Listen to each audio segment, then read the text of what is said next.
Este podcast é recomendado apenas para maiores de 18 anos. Sexo Explícito. O podcast para você gozar a vida.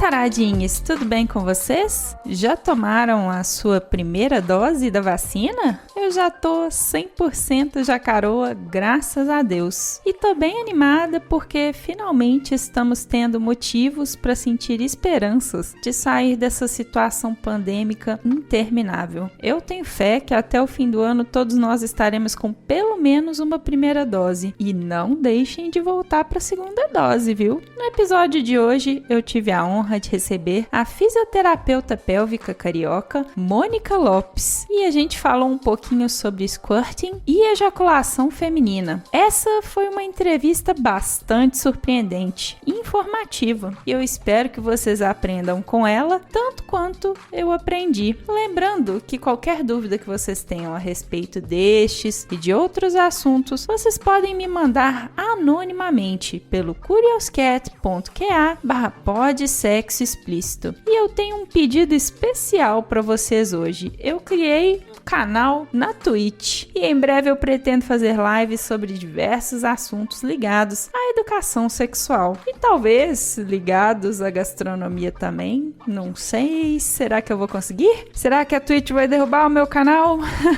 Me segue lá para descobrir. twitch.tv/sexexplicitopodcast. Eu tirei o O de sexo, né? Então ficou twitch.tv/sexexplicitopodcast. Tudo junto. Então, bora pro episódio?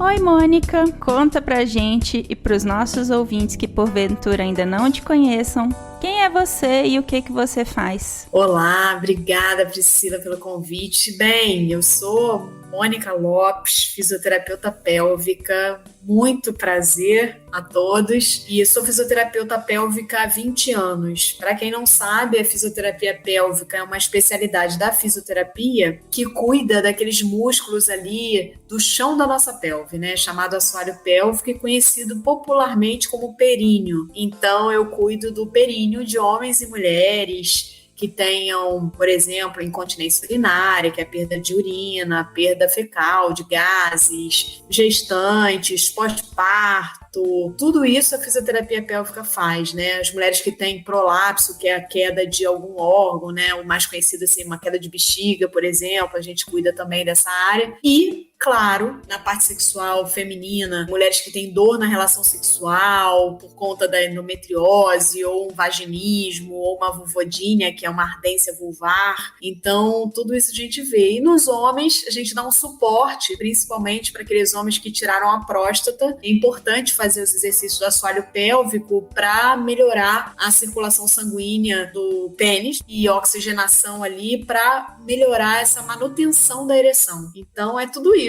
aí que é a fisioterapia pélvica e eu sou extremamente apaixonada pela minha profissão e é um prazer estar aqui sempre falando, né, e divulgando, porque muita gente não conhece. Com certeza. Bom, hoje nós vamos falar um pouquinho a respeito do squirting, a chamada ejaculação feminina. Você se importaria de explicar um pouquinho para os nossos ouvintes, o que é isso, para quem não sabe? Bem, o squirting ou ejaculação feminina, né? Na verdade, existe uma divisão entre esses conceitos e aí eu vou falar um pouquinho da questão científica, porque o que a gente vê hoje, né? A gente abre assim, a internet e vê o tempo todo uma certa até cobrança sobre isso, né? A mulher, ela tem que ter orgasmo, a mulher tem que ejacular, a mulher tem que... Daqui a pouco a mulher vai ficar louca, né? Porque ela ainda está se resolvendo ainda no orgasmo, que é uma realidade, que tem comprovação científica, que toda mulher pode sim ter orgasmo, isso é treinável no corpo da gente, embora, infelizmente, 30% das mulheres brasileiras nunca tiveram orgasmo. Mas em relação à ejaculação, infelizmente, provavelmente as minhas notícias não vão ser tão boas assim. Teve um artigo que saiu no Jornal Internacional de Uroginecologia em 2018 que definiu a ejaculação feminina, né, como uma secreção de uns mililitros de um fluido espesso, leitoso, pelas glândulas de Skinner. As glândulas de Skinner, elas estão ali do lado da nossa uretra e é chamada como próstata feminina. Então, essa secreção desse fluido seria durante o orgasmo. Já essa seria a ejaculação, diferente do squirting. O squirting é definido como um orgasmo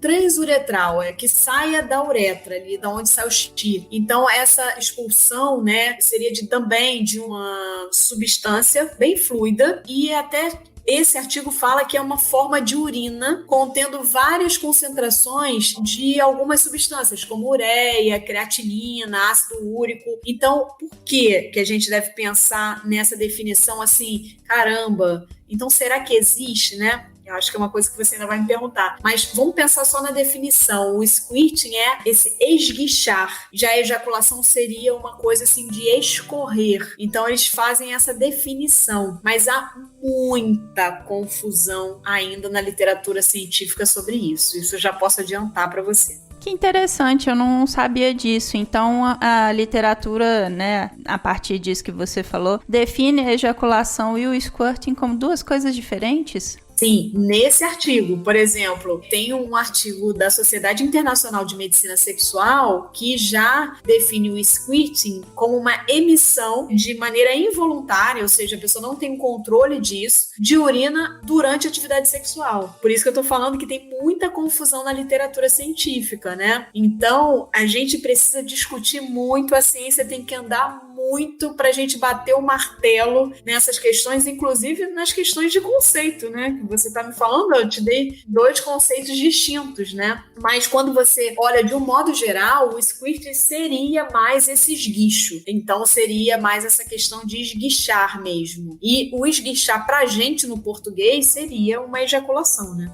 Entendi. Bom, pelo que você está dizendo, a gente pode dizer então que associado ao orgasmo é a ejaculação feminina, não é isso? Isso. Essa ejaculação feminina, que não é assim tão proeminente igual alguns filmes adultos fazem a gente acreditar, né? Ela é algo que pode acontecer com qualquer mulher? Toda mulher é capaz desse tipo de ejaculação? Então, na verdade, assim, a gente nem sabe se ela existe, porque não é comprovado cientificamente, ainda não foi descoberto se realmente a ejaculação existe. Porque se a gente parar para pensar no conceito ejaculação, a gente é muito diferente do homem. E isso incomoda a muitas pesquisadoras feministas, porque a ejaculação seria uma comparação com o homem nesse sentido de uma coisa completamente distinta, porque nós não temos um órgão que faça essa câmara de pressão tão forte que emita esse líquido. Então, já daí, anatomicamente falando, da anatomia, já não seria explicado essa ejaculação. Você vê que o artigo, né, da Sociedade Internacional de Medicina Sexual diz que é uma emissão de urina. Então, o que a gente mais tem de comprovação científica, tá, gente? Tô falando de científico, tá? É que pode ser uma incontinência mesmo urinária durante a atividade sexual. Aliás, existe um termo, incontinência coital, ou seja, que vem do coito, né, que pode acontecer tanto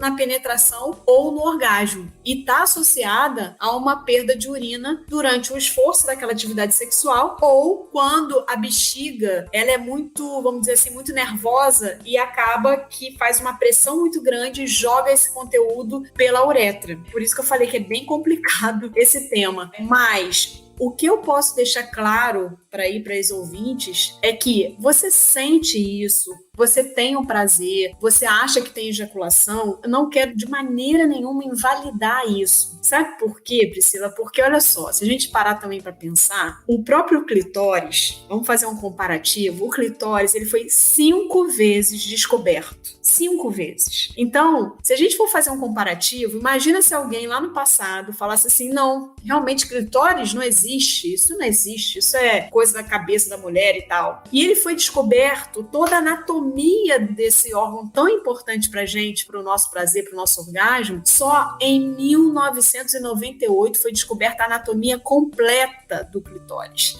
por uma urologista mulher, só podia ser, né? Então, se a gente for fazer esse paralelo, bem, se eu bater o martelo e dizer não existe squirting, daqui a um tempo pode ser que se comprove que existe. A medicina, né, a gente sempre fala essa frase, é uma ciência das verdades transitórias. Então, se você, mulher, se você expele um líquido, se isso te dá prazer, se isso vem junto com o seu orgasmo e te dá muito prazer, isso não causa nenhum prejuízo para sua vida, vai em frente, sabe? Eu, hoje, como uma responsabilidade científica, não posso dizer, te afirmar que isso é uma ejaculação squirting, mas eu posso dizer que sim, que você tá ótima, tá certa, porque ninguém sabe do corpo da gente, né? Ninguém sabe mais do corpo da gente do que a gente. Então, assim, eu não costumo invalidar a paciente que fala para mim que tem esse tipo de prazer, essa ejaculação. A questão é, existe um sintoma associado? Por exemplo, existe,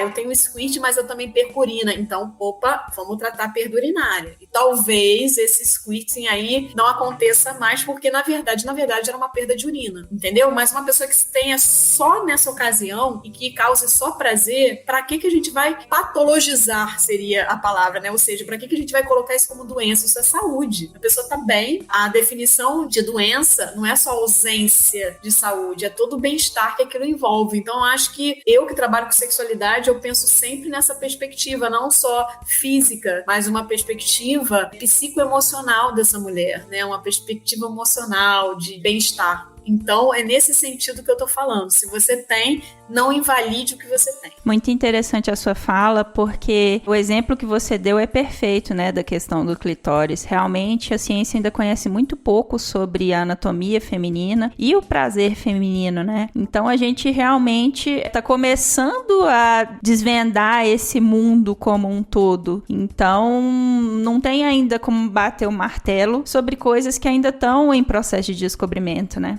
E uma coisa importante, né, como você tocou nos filmes adultos, né, então os filmes adultos, filmes pornôs, a gente tem que ter um pouco de cuidado, porque a gente realmente vê muito. Se você abrir um filme pornô, e é claro que eu tenho que fazer pesquisas sobre isso, eu vejo filmes, né, às vezes até uma paciente que fala, que gosta, então eu vejo alguns que são, como dizer assim, menos piores para poder indicar. Mas a base do filme pornô, infelizmente, né, ele nunca foi referência e ainda, infelizmente, ainda não é, tirando alguns diretores que estão com um olhar novo, como a Erika Lust, por exemplo, né, que tem um olhar mais feminino, um olhar com uma pegada diferenciada e tal. Mas geralmente o filme pornô, ele não é realmente para quem quer ter um sexo gostoso e com prazer, porque é muito sem contexto, né? As pessoas se pegam sem um olhar, sem uma preliminar. Quando tem preliminar, sempre quem é favorecido é o homem, né? Numa perspectiva aí heterossexual. E mesmo nos vídeos que são homoafetivos, a pegada também não é bacana, embora seja bem melhor, né?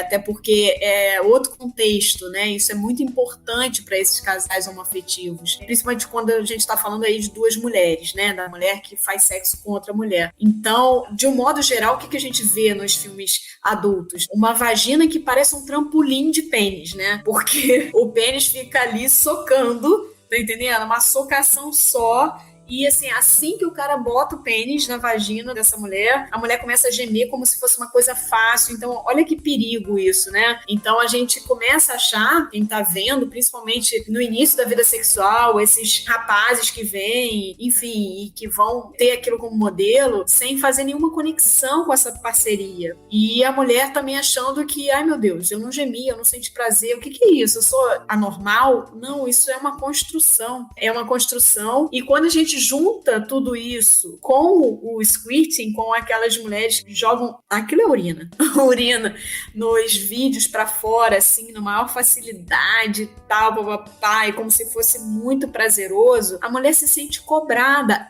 Isso é uma cobrança. É diferente, assim, do orgasmo, né? Quando fala assim, agora é ditadura do orgasmo. Não, não é ditadura do orgasmo, é direito adquirido. São coisas bem diferentes, né? Porque o orgasmo, ele é comprovadésimo cientificamente que ocorre. Existe um órgão que favorece muito ele, né? Em relação às áreas erógenas, que é realmente o clitóris. Mas a gente sabe que também o orgasmo, ele depende muito de outro órgão que é o principal pra gente ter um orgasmo, que é o cérebro, né? Se não fosse isso, mulheres, por exemplo, que tiveram lesão na medula, que são cadeirantes, que tiveram lesão na medula, nunca mais iam ter orgasmo, e elas têm. E aí, como é que explica isso? Isso se explica por causa do nosso cérebro. Então, acho que tem muita coisa legal pra gente falar, pra gente discutir, e realmente a gente tem que ter cuidado com as nossas referências, né, em relação a sexo, porque o sexo vira algo muito fast food, sabe? Uma rapidinha, sem conexão nenhuma, sem entrega, e não ter entrega é algo que atrapalha muito o orgasmo, quiçá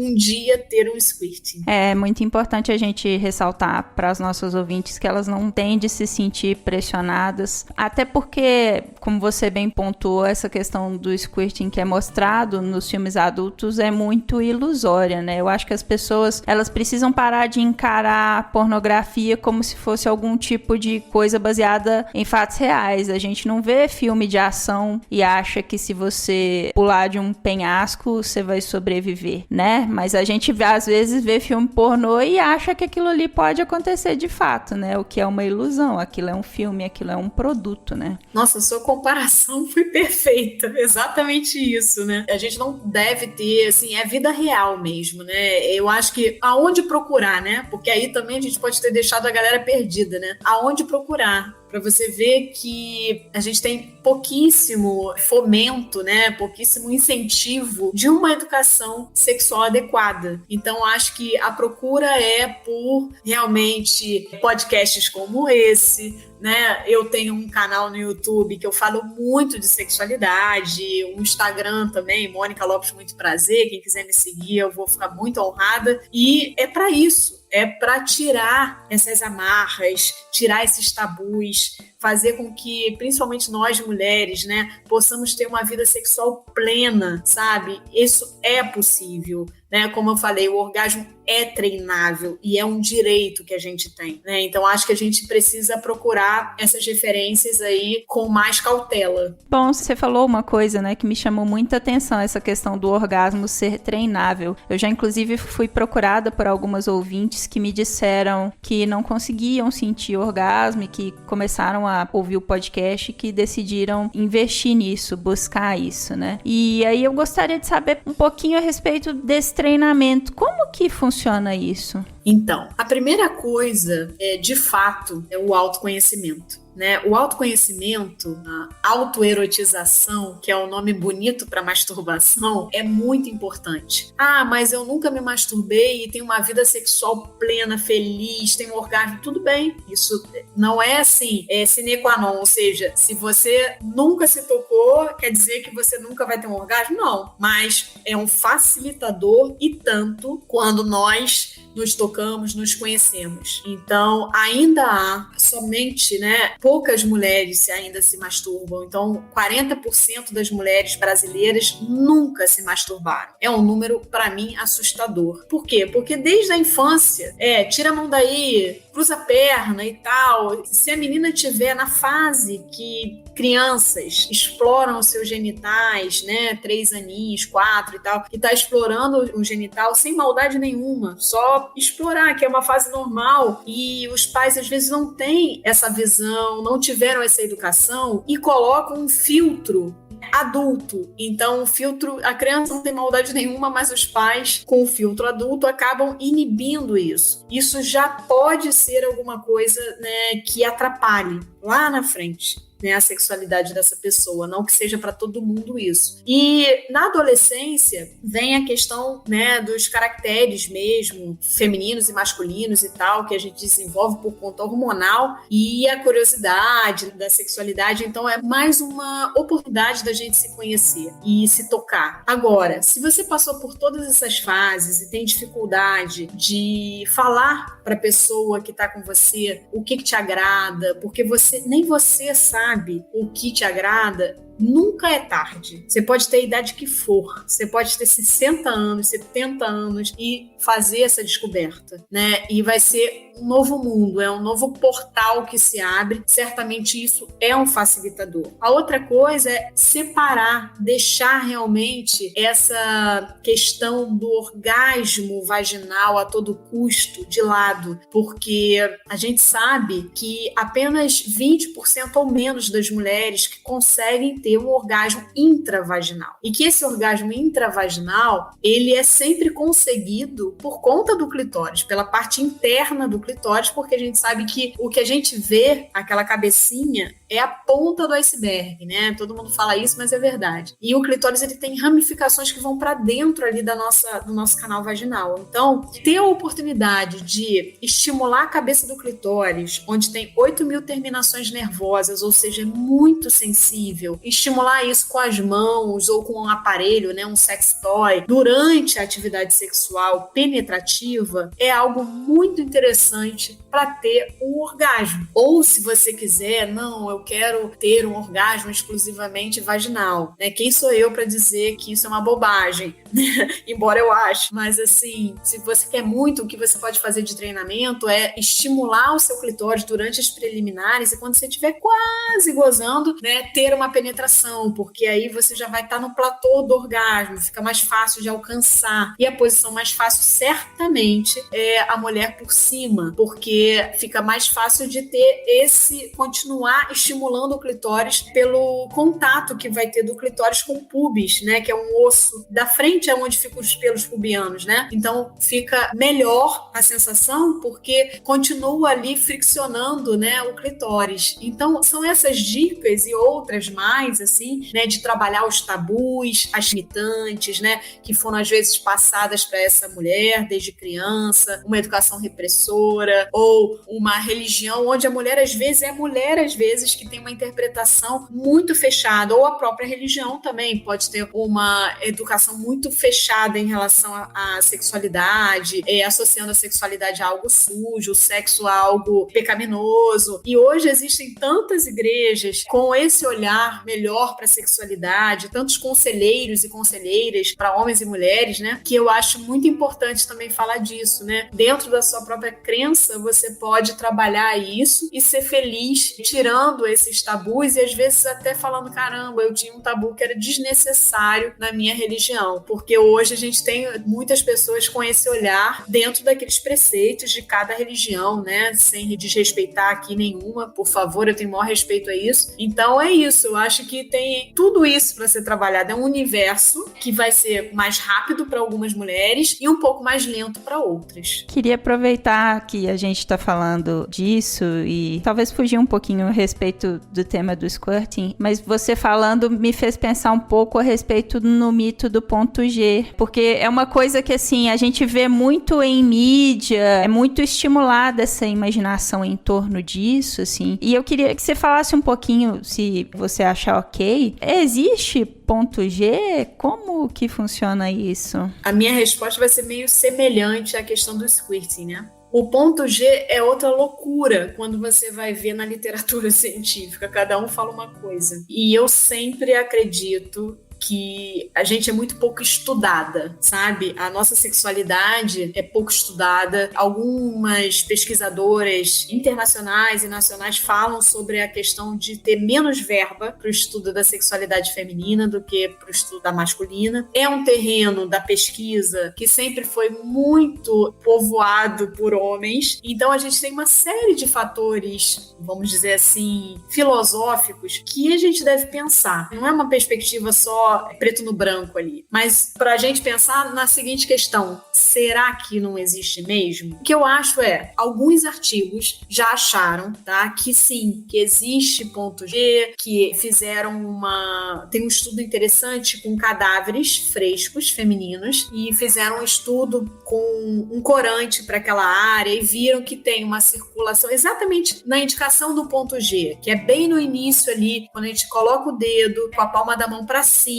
quando a gente faz assim, vem cá, com o dedo indicador, você vai bem nessa área. Então é no primeiro terço ali do canal vaginal, ou seja, mais pra vulva do que pra vagina, lembrando que a vulva é o que a gente vê de cara assim, né? É o externo, e a vagina é o tubo mesmo, né? Então é mais externo o ponto G e em cima, embaixo da nossa uretra, do canalzinho onde sai o xixi. Então, eles viram que ali tinha uma circulação própria e uma inervação própria, como se fosse um emaranhado mesmo. Esse artigo especificamente. Mas vários outros falam que essa questão do ponto G é muito mal estudada. Os próprios artigos, eles não têm uma pesquisa, a gente chama de um bom desenho científico. Então, eu acho que vale a mesma coisa. Se você tem uma sensibilidade nesse local, aliás, várias mulheres acreditam que exista sim um ponto G, mas muitas delas nunca conseguiu alcançar esse ponto G, nunca conseguiu sentir nada nesse tal ponto G. Então, se você sente exatamente nessa parte, se esse ponto é G, se esse ponto é Y,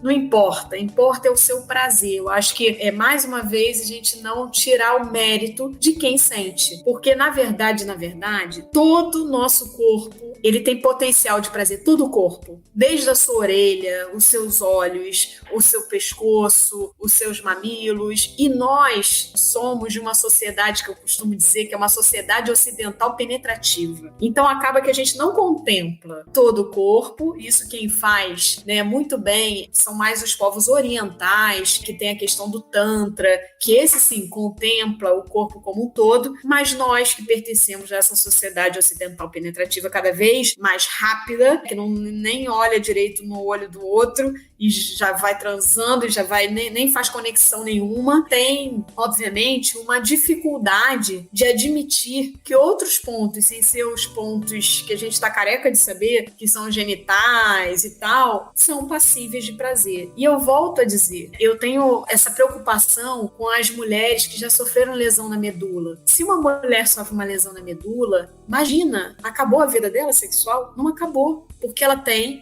o cérebro, que é o maior e principal órgão para nos dar prazer, porque é ali que se processa toda a nossa fantasia, e olha como é importante fantasiar, né? Abra um parênteses, a fantasia é uma válvula propulsora para o prazer, e ela também tem todo o corpo acima da lesão que ela teve, que está funcionando. Então, funcionando em questões sensitivas, né? O corpo está funcionando, mas em questão sensitiva é o que está acima da lesão. E essa mulher tem capacidade de ter o que a gente chama de parorgasmo, né? Depois de uma lesão medular, chama parorgasmo. E isso está comprovado cientificamente também, que eu tô falando. Então, se essa mulher tem, se esse homem tem também, né? Por que não nós, réis mortais, achar que outras áreas, inclusive ponto G, pode não ser ainda achado pela literatura científica, mas um dia, quem sabe, né? Então, eu acho que, sim, eu não gosto de torcer o nariz para nada disso. Eu digo, eu tenho que dizer o que é a ciência. Olha, a gente não tem comprovação científica, sabe? Então, por exemplo, eu jamais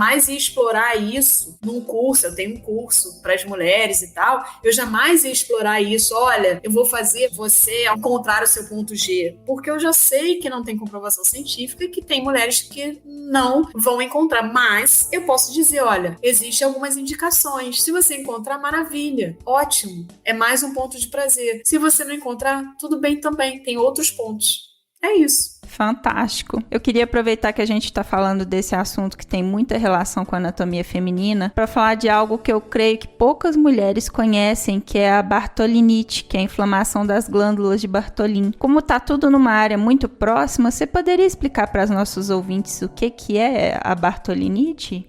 Como você falou, né? Aí a gente já passa para outra área. A bartolinite é essa inflamação das glândulas de Bartolin. As glândulas de Bartolin são dois furinhos, assim, duas saídas que estão localizadas nos nossos lábios internos. Eu costumo chamar lábio interno e não pequenos lábios, porque, na verdade, várias mulheres têm os pequenos lábios maiores do que os grandes lábios, entende? Então, acho que é mais legal a gente falar lábios internos. Então, esses furinhos estão ali localizados nesses lábios internos, na vulva feminina. Vulva, como eu falei, é essa área externa, que a gente chama de vagina, mas o nome certo é vulva. Então, essas glândulas, elas vão ter um papel muito importante na lubrificação vaginal, vaginal durante a excitação, produzindo aí muco. E a bartolinite, ela é causada por algumas bactérias. Bactérias que a gente até conhece bem, como a Escherichia coli. A Escherichia coli, por exemplo, é uma bactéria que também é bem comum causar infecção urinária, né? A cistite, tá? Outras bactérias, clamídia, bactéria da gonorreia também pode causar, ou seja, doenças sexualmente transmissíveis podem ajudar aí nessa disseminação da bactéria. A bartonilite, ela não é transmissível, mas doença que agora chama infecção sexualmente transmissível pode ajudar nessa transmissão dessas bactérias, entende? Então, é isso. Essa inflamação, às vezes a mulher pode sentir como se fosse um carocinho ali na região, né? Aí, nesse caso, fez um cisto de Bartolin. Pode estar só uma inflamação e pode fazer um cistozinho também, pode vir associado. Existe alguma coisa que dá para fazer para prevenir que isso aconteça? Bem, primeira coisa é usar preservativo na relação. Isso é muito importante. E é algo que está caindo em desuso, né? Cada vez mais, tanto é que a gente tem taxas aumentadas de várias infecções sexualmente transmissíveis, como foi a sífilis, né? Que explodiu em vários estados, né, do nosso país. No sul, por exemplo, explodiu a sífilis, e é puramente falta do uso de preservativo. Roupas muito apertadas também, na parte genital, podem também provocar uma irritação dessa glândula, ou seja, não tem nada a ver nesse caso aí com alguma infecção sexualmente transmissível, e isso pode também ajudar a gerar a bartolinite. E a imunidade deve ser cuidada, né? Deve ser vista também. Ou seja, é algo, uma conversa com o ginecologista. Nesse caso aí, por exemplo, a fisioterapia, ela não tem, fisioterapia pélvica, né? Não tem atuação, é a atuação dos nossos colegas ginecologistas, porque muitas vezes vai ter que entrar com antibiótico para o tratamento. Bom, Mônica, foi muito fantástico conversar com você hoje, e eu gostaria que você encerrasse a entrevista dando um conselho para os nossos ouvintes gozarem mais a vida dentro disso que a gente está conversando. Ah, que delícia! Gozar a vida é muito bom, né? Bem, se a gente falar de gozar a vida de um modo geral, realmente é olhar tudo pelo lado positivo, ter gratidão. Mas quando a gente fala numa perspectiva sexual, primeiro e mais importante é, de fato, o autoconhecimento. E esse autoconhecimento passa por amor próprio, que é muito importante. Um outro conselho que eu dou, que muitas mulheres não conhecem, é fisioterapia pélvica. Faça uma avaliação de como está o seu períneo, né? O seu assoalho pélvico, o seu status perineal. Essa musculatura é importantíssima para o ato sexual. Por quê? Porque, olha só, esses músculos estão em volta de tudo aquilo que nos dá prazer, inclusive do órgão principal do prazer, que é o clitóris. Então, fazer fisioterapia pélvica é um ato, assim, também de amor próprio, porque você trabalha essa musculatura para sentir prazer com mais facilidade, né? Para você poder se conhecer melhor, conhecer suas áreas, entrar em contato, também dar prazer para outra pessoa, porque acaba que essa musculatura, né, durante o ato sexual penetrativo, né, você pode fazer movimentos gostosos aí que deixam o sexo ainda melhor. Então, é só alegria. E, sinceramente, vale muito a pena, gente, muito a pena mesmo procure na sua cidade. Quem quiser pode me escrever, pode me encontrar lá nas minhas redes sociais, falar comigo. E, óbvio, eu tinha que fechar. O terceiro conselho que eu dou é conexão. Olhe para o rosto, vá para a relação sexual não só com seus genitais, vá para a relação sexual com o corpo inteiro e com a mente também, que é extremamente importante olhar, fazer essa conexão, né? Quantas vezes a gente não olha para a pessoa nessa rapidez, nessa loucura. Então vai valer muito a pena, vai ficar muito mais profundo e muito mais prazeroso a sua relação, com certeza, com esses 3 conselhos. Sensacional. Mônica, deixa seus contatos para quem quiser continuar o bate-papo com você. Bem, o meu Instagram é @MônicaLopes, muito prazer. Eu também tenho um canal no YouTube de mesmo nome, Mônica Lopes, muito prazer. E meu Telegram, que é Turma da Mônica, Então, no meu Instagram, lá no link da bio, você encontra tudo, fica mais fácil. E é isso, eu vou ter muito prazer de continuar esse papo com vocês. E foi muito bom, Priscila, eu super agradeço, assim, porque para mim é um deleite falar de sexualidade e esclarecer muitas coisas e talvez aí tirar uma bigorna, né, das costas de muitas mulheres que estão se cobrando de ter squirt e de achar o ponto G a qualquer custo. Relaxem, tá? Eu tô procurando meu ponto G até hoje, não achei, tô doida pra achar, mas ainda não achei. E tô feliz e plena na minha vida sexual, então relaxem. Fantástico. Lembrando que todos os contatos da Mônica vão estar no post do episódio lá no sexoexplicitopodcast.com.br. Foi sensacional te receber, Mônica. Eu espero que no futuro a gente possa até conversar sobre outras pautas, se você quiser. Claro, eu vou ter muito prazer. Aliás, né, eu já ouço o seu podcast, então pra mim, imagina a honra de estar aqui, né? Pra mim foi, nossa, muito legal, incrível. A honra é toda nossa.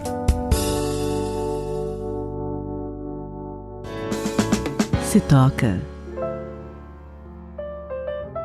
Agosto é o mês da visibilidade lésbica. No dia 19, celebra-se o Dia do Orgulho Lésbico e no dia 29 é o Dia Nacional da Visibilidade Lésbica. Então, na dica de hoje, eu não podia deixar de trazer alguma série ou livro que trouxessem casais de meninas bacanas da ficção. O problema disso é que muitas vezes casais lésbicos são retratados de maneira muito problemática na cultura pop. Essa é uma questão que infelizmente é frequente na forma como pessoas LGBTQIA+ são retratadas na ficção. Mas casais lésbicos que vivem apenas a sua vida normalmente, sem ter de lidar com todo tipo de obstáculo, até mesmo com a morte, infelizmente são poucos na ficção. Então eu decidi trazer uma dica de documentário, porque eu acredito que ele é muito emotivo e interessante. Na verdade, a dica é de um episódio só, de uma série documental da Netflix, chamada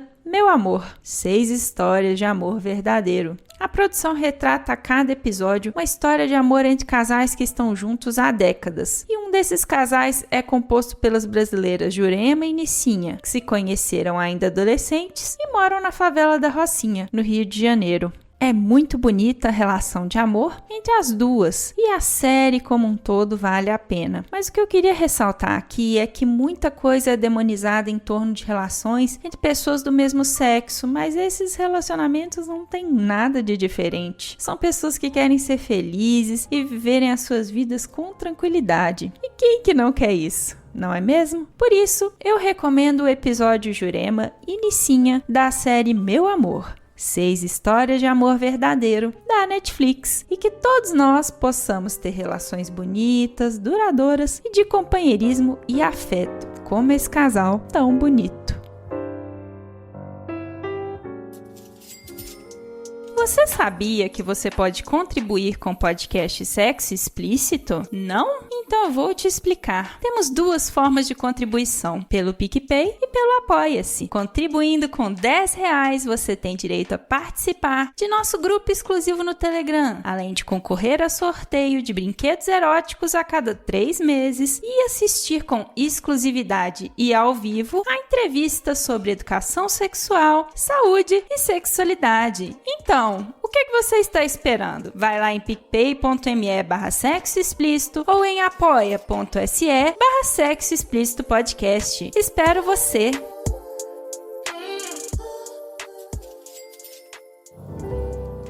Quem conta um conto.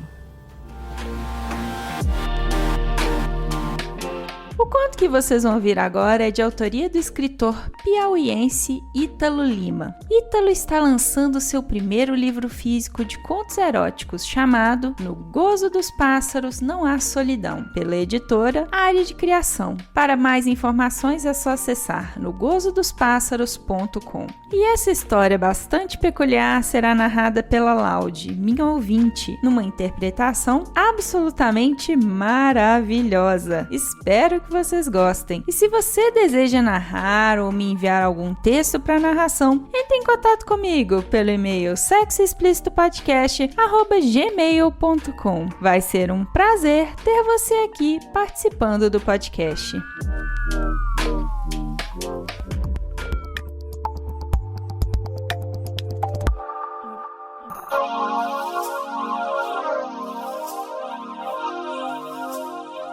Eu vou confessar pra você que eu morro de preguiça de homenagem. É muita energia pra ser gasta, uma performance um tanto quanto enfadonha. Eu já tô na casa dos 40 e poucos anos, não tenho mais tempo pra isso. Mas lá vem o Carlos, meu marido, inventar de fazer homenagem com o vizinho do 7º andar. Eu aceitei, né? Rasguei a cartilha feminista e fui lá agradar o macho. Morrendo de preguiça, mas fui. E fiz tudo direitinho. Vesti a capa de profana e levei 2 homens ao prazer extremo.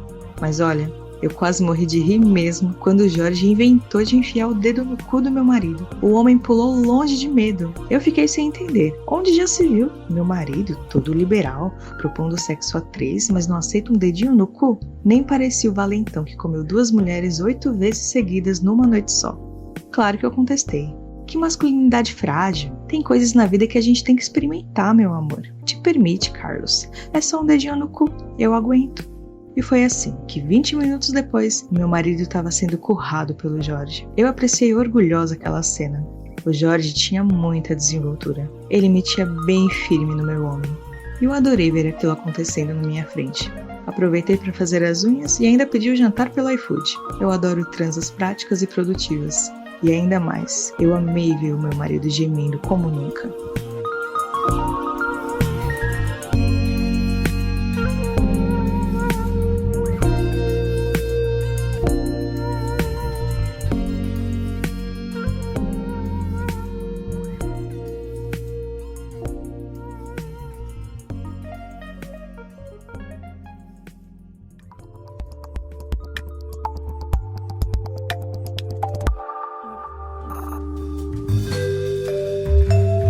Este foi mais um episódio do podcast Sexo Explícito. Foi bom pra você? Com edição e vinhetas dela mesma, Cafeína, do podcast Papo Delas, eu me despeço. Lembrando que todas as informações sobre esse e os demais episódios estão em sexoexplicitopodcast.com.br. Nosso site é o melhor lugar para você ouvir o nosso podcast. Este episódio jamais seria possível sem os meus contribuintes do mês de agosto, pelo PicPay e pelo Apoia-se: Mariana Foster, Magno Leno, Sérgio Garcia, Beatriz Fugi, Adriele Oliveira, Tâmara Lolégio, Leonardo Barbosa, Dri Cabanelas, Alan Henrique, Tabata Lima, Cleide Fernandes, Rogério Oliveira, Joarison Soares, Luan Barros, Guilherme Fioroto, Ryan Carlos Souza de Lucas, José Victor de Macedo, Edgar Egawa, Antônio Cirley e Adriele Castro. Obrigada demais por apoiarem Mulheres Podcasters. Estamos no Instagram, no @Sexo Explícito Podcast, e você também pode me ouvir em qualquer agregador de podcast de sua preferência, além de Deezer, iTunes, Google Podcast e também no YouTube. E aí, o que você está esperando? Bora gozar a vida? Beijo!